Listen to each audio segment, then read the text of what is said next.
Halo semuanya, perkenalkan nama saya Dwiki Adi Krisna, NIM 1112222145 Prodi Manajemen, akan mempresentasikan perilaku konsumen pengaruh internal, di mana dosen pembimbing Pak Mas Agus Lukman SE MSc CWM. Latar belakang perilaku konsumen merupakan aspek penting dalam dunia pemasaran karena mencerminkan bagaimana individu membuat keputusan untuk membeli, menggunakan, dan mengevaluasi produk atau jasa. Latar belakang munculnya kajian perilaku konsumen didorong oleh kebutuhan perusahaan untuk lebih memahami preferensi, kebutuhan, dan harapan konsumen agar dapat merancang strategi pemasaran yang tepat sasaran. Dalam praktiknya, perilaku konsumen dipengaruhi oleh berbagai faktor, baik internal seperti motivasi, persepsi, dan kepribadian, maupun eksternal seperti budaya, kelompok sosial, dan lingkungan keluarga.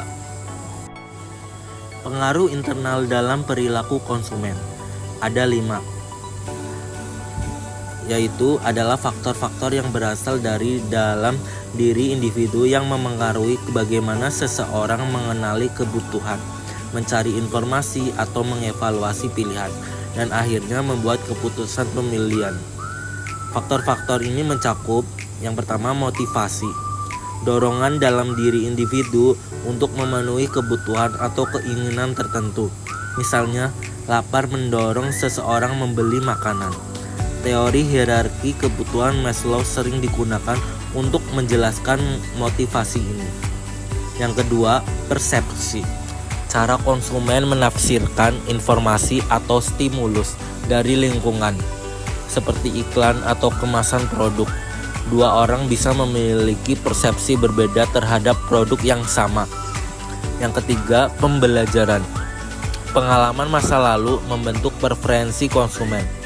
Konsumen cenderung memilih produk yang sebelumnya memberi kepuasan dan menghindari yang mengecewakan. Yang keempat, kepribadian. Maksudnya, karakter unik yang relatif stabil dalam diri seseorang, seperti ekstrovert atau introvert, bisa mempengaruhi pilihan gaya hidup dan produk yang digunakan. Yang terakhir ada sikap dan keyakinan. Sikap positif atau negatif terhadap merek atau produk akan mempengaruhi kemungkinan pembelian. Sikap ini bisa dibentuk oleh pengalaman pribadi, opini orang lain, atau citra merek.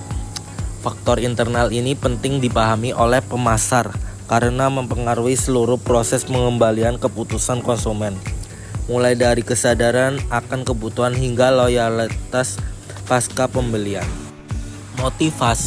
Motivasi adalah dorongan internal dalam diri seseorang yang mengarahkan perilaku untuk mencapai tujuan tertentu, seperti memenuhi kebutuhan atau keinginan. Dalam konteks perilaku konsumen, motivasi menjelaskan mengapa seseorang tertarik atau terdorong untuk membeli suatu produk atau jasa. Salah satu teori paling terkenal tentang motivasi adalah hierarki kebutuhan Maslow, yang membagi kebutuhan manusia menjadi 5 tingkat.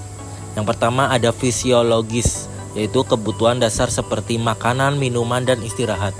Yang kedua, keamanan, kebutuhan akan perlindungan dan stabilitas. Yang ketiga, sosial, yaitu kebutuhan akan rasa memiliki dan hubungan sosial. Yang keempat, penghargaan, kebutuhan akan pengakuan dan prestasi.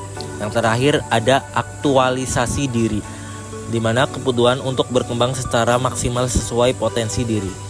Setiap konsumen bisa memiliki tingkat motivasi yang berbeda, tergantung pada keadaan hidup, nilai pribadi, dan prioritasnya. Oleh karena itu, memahami motivasi konsumen membantu pemasar merancang pesan, produk, dan promosi yang sesuai dengan kebutuhan terhadap mereka. Persepsi adalah proses psikologis di mana seseorang memilih, mengorganisasi, dan menafsirkan informasi dari lingkungan sekitarnya untuk membentuk pemahaman atau gambaran tertentu tentang sesuatu.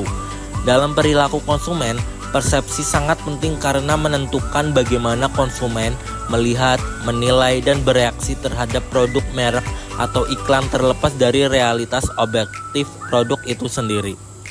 Proses persepsi dalam perilaku konsumen. Yang pertama ada exposure. Konsumen pertama-tama harus terpapar oleh stimulus, contohnya iklan, kemasan, aroma produk. Jika stimulus tidak terdeteksi, maka tidak akan persepsi. Yang kedua, perhatian, attention. Setelah terpapar hanya sebagian kecil stimulus yang benar-benar menarik perhatian, konsumen cenderung memperhatikan hal-hal yang dianggap relevan, menarik atau berbeda dari yang biasa. Yang ketiga ada interpretasi, yang disebut interpretation. Informasi yang perhatikan kemudian ditafsirkan sebagai pengalaman sebelumnya, nilai pribadi, kepercayaan, dan sikap. Misalnya seseorang yang pernah kecewa dengan suatu merek mungkin akan menilai produk barunya secara negatif meskipun kualitasnya sudah membaik. Pembelajaran dalam konteks perilaku konsumen adalah proses di mana seseorang memperoleh pengetahuan dan pengalaman dari interaksi dengan produk, merek, atau situasi tertentu, yang kemudian membentuk perilaku pembelian di masa depan. Artinya, pembelajaran membantu konsumen mengenali, mengevaluasi, dan memutuskan suatu produk berdasarkan apa yang telah mereka alami atau ketahui sebelumnya. Ada dua jenis utama pembelajaran. Yang pertama, pembelajaran asosiasi, behavioral learning. Pembelajaran ini terjadi melalui hubungan stimulus, respon, dan terbagi menjadi dua bentuk. Ada klasikal, konsumen mengaitkan dua stimulus karena muncul bersamaan. Contohnya aroma khas roti hangat yang sering digunakan di toko roti untuk membuat konsumen merasa lapar. Yang kedua, operant, instrument conditioning. Konsumen belajar dari hasil tindakan mereka. Jika mereka puas dengan produk tertentu, mereka akan membelinya lagi.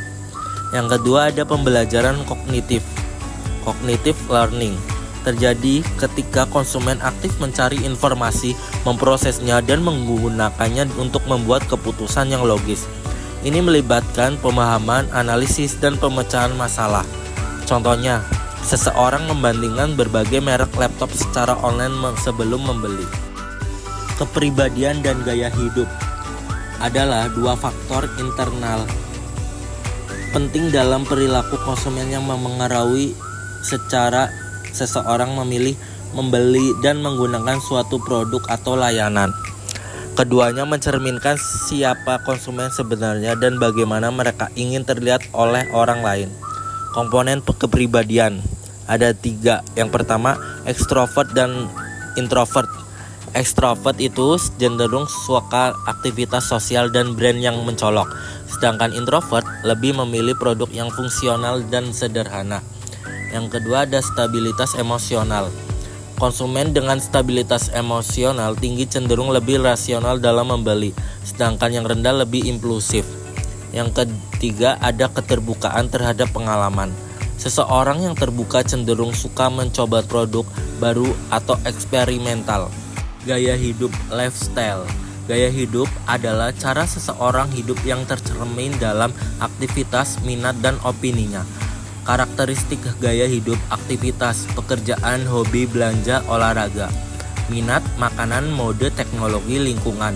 Opini tentang politik, sosial, produk, atau merek. Sikap konsumen. Sikap konsumen adalah evaluasi, perasaan, dan kecenderungan perilaku konsumen terhadap suatu objek, merek, produk, atau jasa yang dibentuk melalui pengalaman atau informasi.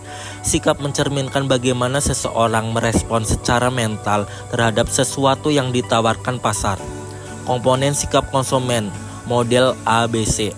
Yang pertama, afektif. Afektif merupakan komponen emosional yaitu perasaan atau emosi konsumen terhadap suatu produk atau merek.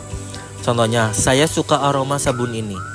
Yang kedua, behavioral atau yang kita sebut dengan perilaku, kecenderungan atau tindakan. Merupakan kecenderungan tindakan atau niat beli terhadap objek tertentu. Contohnya, saya akan membeli sabun ini lagi bulan depan.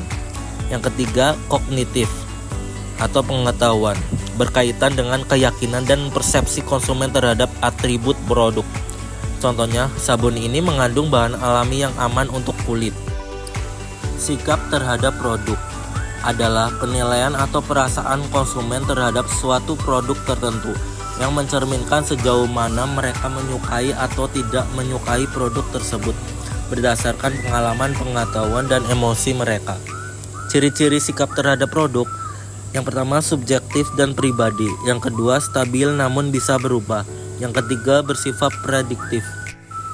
Faktor yang mempengaruhi sikap terhadap produk ada 6 nih teman-teman. Yang pertama, kualitas dan desain produk. Yang kedua, pengalaman penggunaan sebelumnya. Yang ketiga, harga dan nilai yang dirasakan. Yang keempat, iklan dan promosi. Yang kelima, rekomendasi orang lain. Yang terakhir, merek dan reputasi perusahaan. Kesimpulan, perilaku konsumen sangat dipengaruhi oleh faktor internal seperti motivasi, persepsi, pembelajaran, kepribadian, gaya hidup, dan sikap. Faktor-faktor ini membentuk cara konsumen berpikir, merasakan, dan bertindak terhadap suatu produk atau layanan.